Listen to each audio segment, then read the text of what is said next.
terkasih, kita bersyukur kita boleh menginjakan kaki di tahun yang baru, tahun 2022. Semua karena kemurahan Tuhan. Ketika Tuhan boleh menghentar kita di tahun baru yang penuh dengan harapan.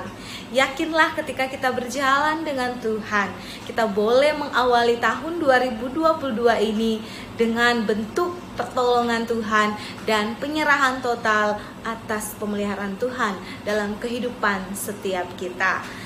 Firman Tuhan pada hari ini terambil dari 1 Samuel 7 ayat yang ke-12. Firman Tuhan berkata, "Kemudian Samuel mengambil sebuah batu dan mendirikannya antara Mispa dan Yesana. Ia menamainya Ebenezer. Katanya, sampai di sini Tuhan menolong kita." Jemaat yang terkasih, pernah tidak memiliki pengalaman ketika kita memiliki sahabat, kita memiliki teman, tetapi teman kita itu hanya membutuhkan kita kalau pas dia butuh saja.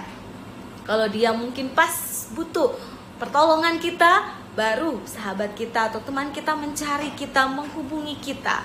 Tetapi kalau tidak ada sesuatu keperluan, maka teman kita itu tidak akan mengingat kita, bahkan dia lupa untuk menjalin persahabatan ataupun merelasikan dirinya. Begitupun halnya ketika apa yang dialami oleh bangsa Israel.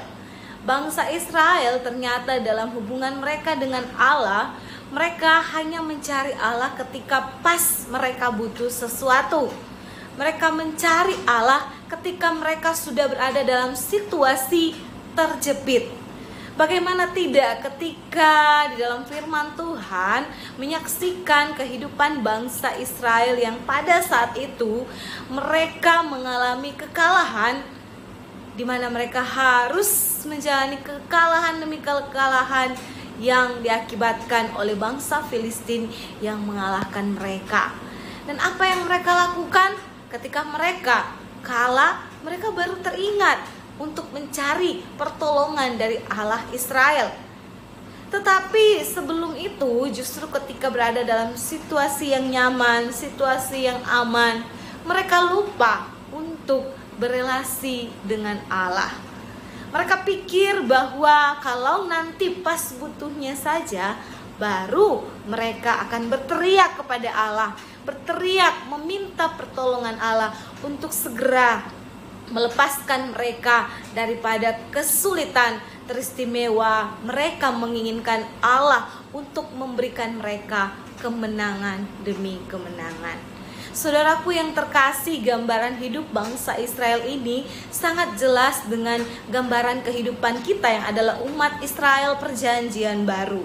Bukankah kita pun berlaku sama? Seringkali kalau kita merasa hidup kita nyaman, hidup kita aman, tidak ada masalah, kita lupa untuk datang kepada Tuhan. Kalau kita merasa bahwa hidup kita tidak mengalami kesulitan, rasanya kita kurang untuk mencari Tuhan dengan sungguh-sungguh.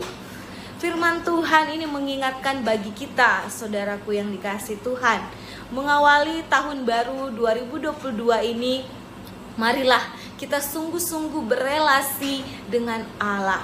Karena Allah kita adalah Allah yang relasional.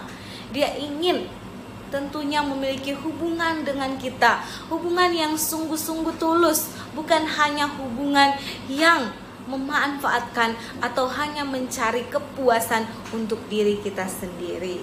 Kiranya firman Tuhan menolong saya dan Bapak Ibu Saudara untuk terus kita merenungkan bahwa pentingnya punya relasi yang dekat, akrab dan melekat kepada Tuhan. Itu adalah modal untuk kita terus menjalani tahun demi tahun. Bahkan di awal tahun ini mari kita buat komitmen untuk terus berelasi dengan Allah, karena Dia adalah Bapa kita. Di dalam segala keadaan kita harus menyerahkan hidup kita, karena sepenuhnya kehidupan kita ada di dalam tangan kasih Tuhan. Kiranya Tuhan memberkati kita. Amin.